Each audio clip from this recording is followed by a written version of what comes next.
আসসালামু আলাইকুম সম্মানিত ভিউয়ার্স, আমরা আবার আসছি চর ভাগ্যকুল, শ্রীনগর, মুন্সিগঞ্জ।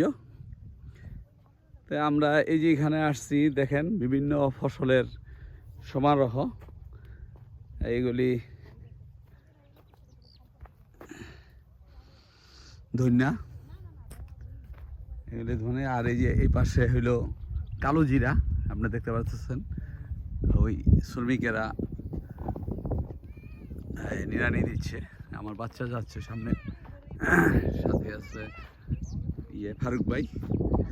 ফারুক ভাই পাহাড়ের চরে নিছেন। এখন উনি বুঝতে পারতেছেন যে ভুল করেন নাই, আসলে এক ফসলির জন্য পালের চর অত্যন্ত ভালো, কিন্তু আওয়া যাওয়ার যে কষ্ট, এগুলি সমস্ত কিছু চিন্তা ভাবনা করলে যারা চিন্তা করবে তারা বুঝতে পারবে যে এটা একটা লসের প্রজেক্ট।